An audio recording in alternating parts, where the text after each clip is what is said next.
当雷声再次响起的时候，拉克知道给他的时间不多了。与水里掺杂着泥土的味道，这是一种危险的信号。拉克独自一人探索东南亚无人小岛深处，刚进入小岛，他就感觉到了这里随时都有可能窜出来野生动物。而现在先做的第一步就是建造一个可以保证自己安全的小屋。他准备利用一棵折断的树干作为横梁，再次搭建出一个。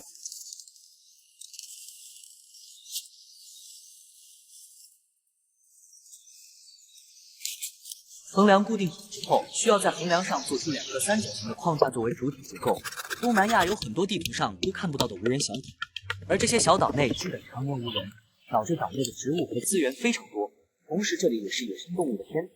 除了黑熊和山鸡，这里的野猪和猞猁也是非常的凶猛，根本不怕人。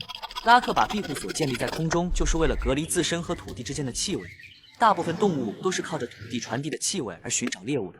但让拉克没有想到的是，虽然他做了充足的准备，夜里的时候，他担心的这些动物好像都约好了一样，全部都到访了他的庇护所。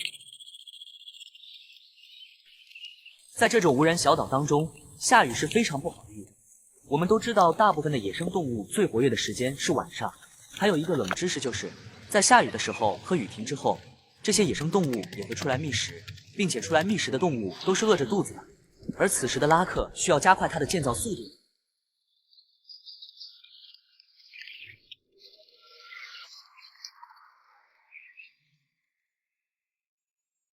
当门被安装好之后，庇护所基本就已经成型，剩下的就是软装了。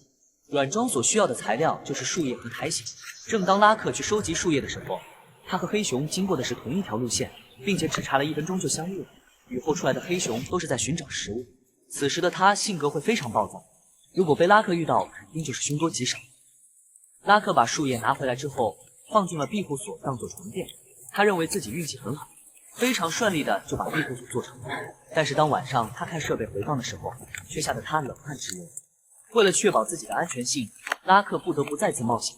他要爬到树的高处拿到苔藓，苔藓喜湿，并且喜欢温度低的地方，所以在比较高的树上面更有用。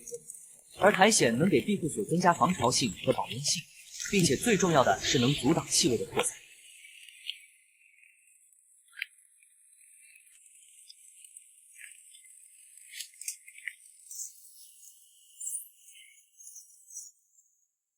而此时夜幕即将降临，拉克也要准备他的晚餐了。他利用的是瑞典火炬焚生。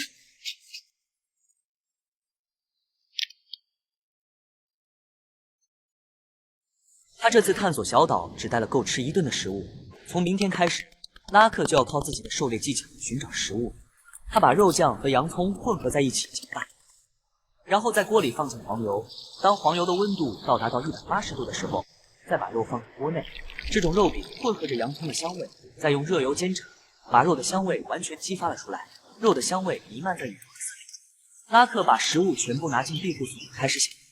你有没有发现，如果只吃肉没有饱腹感，只有身体补充到碳水，大脑才会发出饱腹感的信号。据说小岛的植物下面有野土豆。明天拉克要设置陷阱捕捉猎物和寻找地下的植物。深夜将至，拉克要休息，但庇护所的门外一夜都没有断了游客。而此时，拉克带来的狗去哪了呢？请记住，生存不是游戏。关注我，明天见。